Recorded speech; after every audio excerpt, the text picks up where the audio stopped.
Sometimes it only takes a fleeting spark to set fire to an entire life. Listen closely, because this story isn't just about infidelity. It's about how dangerous it is to mistake longing for love. I still remember the night it all started. Like a scene I can't stop replaying. Was 28, buried in endless hours at an advertising agency and stuck in a relationship that felt predictable. My boyfriend, Matthew, was kind, steady, dependable, safe. But the fire in our love had faded, and I convinced myself that comfort was enough, that passion was overrated. That illusion shattered the night I met Adrian. He wasn't supposed to matter. He was only a consultant hired to guide our firm through a new campaign. From the second he entered the boardroom with his sharp grin and piercing eyes, my pulse surged in a way it hadn't in years. He wasn't just handsome. He was magnetic, as if he carried his own gravity. The more I resisted, the more I was pulled closer. I told myself it was simple attraction, nothing dangerous. I was faithful to Matthew, and I'd never cross the line. But then Adrian began noticing me. Really noticing. He lingered after meetings, curious about my ideas. He'd lean close, his voice hushed, his scent lingering like a spell. One evening, after too many glasses of wine at a work dinner, he walked me to my car. I said, "Good night," but as I turned to unlock the door, he touched my hand, lightly. That touch broke my resolve. I wish I could say I pushed him away. Instead, I kissed him. That kiss was reckless, dangerous, wrong.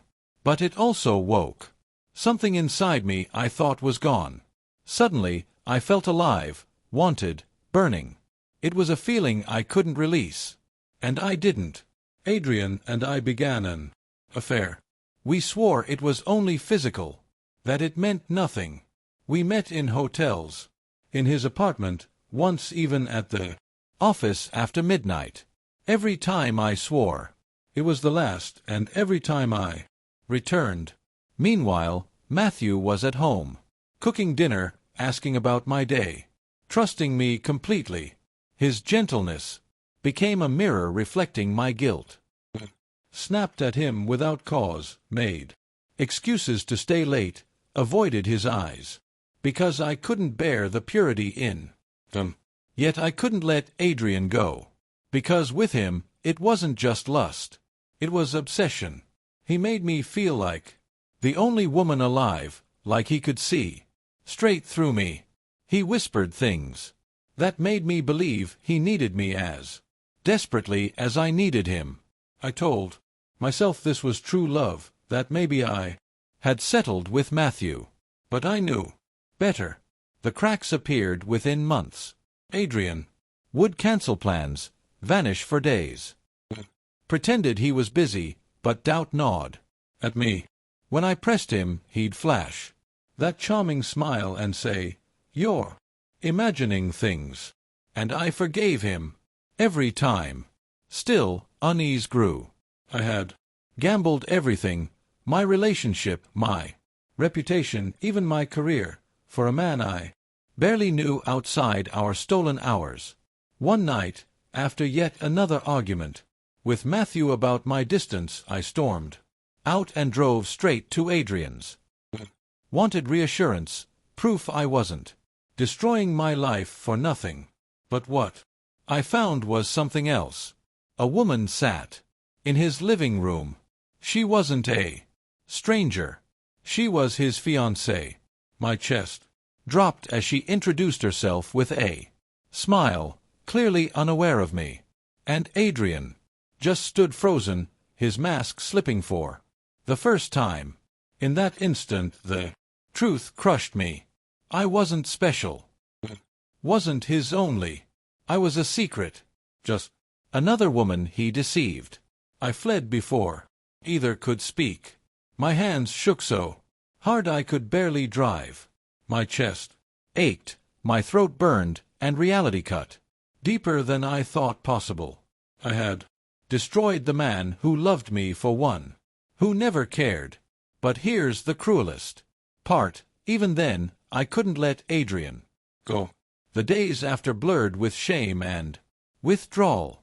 I ignored his messages, though each buzz sent a jolt through me. Some were furious, accusing me of overreacting.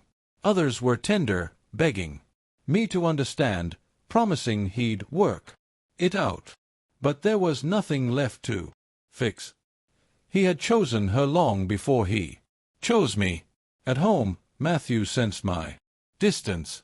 He reached for me gently, soft-spoken, holding me at night, but I felt like a ghost in my own home.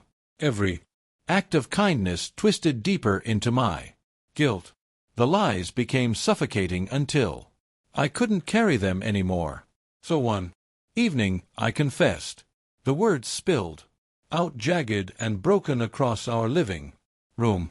I admitted everything, the affair, the lies, the nights I claimed to work late.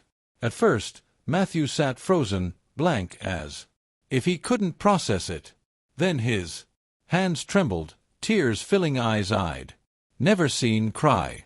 I gave you everything, he whispered, and it still wasn't enough.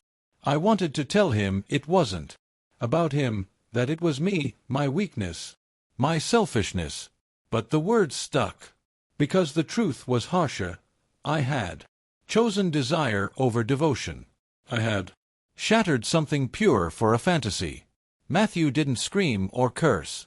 That almost made it worse. He stood, walked to our bedroom, and returned with a suitcase. He packed in silence while I begged through tears at his feet. But morning, he was gone. I thought losing him was the worst pain. But I was wrong. The real pain was realizing that without Matthew, and without Adrian, I had nothing. The fire that once consumed me now burned me from the inside out. I replayed every moment. With Adrian, every lie I'd swallowed, because I craved his attention. Stalked his social media, starving for scraps, only to see him and his fiancée beaming, planning a wedding that was never meant to include me. That's when I faced the harshest truth. I had been disposable all along. Nights became unbearable. I lay awake, haunted by Matthew's breaking voice. Dreamt of Adrian's touch, his whispers, and woke sick with regret. I had lost the man who loved me and chained myself to the ghost of one who never did. Sometimes I thought of reaching out to Matthew, begging for another chance. But what could I say? That I'd been blind? That I realized too late what I'd lost? Words couldn't undo the wreckage. Deep down, I knew he deserved more than a woman who betrayed him so easily. And so, here I am, months later, haunted by two ghosts. One, the man who loved me truly. The other, the man who consumed me and left me hollow. I don't want Adrian anymore, but I don't know how to live with the emptiness he left behind. I traded love for fire, and when the flames died, I was left in the ashes. Sometimes the cruelest part of betrayal isn't the lies others tell us. It's realizing how easily we lie to ourselves. Desire blinds us, but the scars it leaves make sure we never forget what we've lost.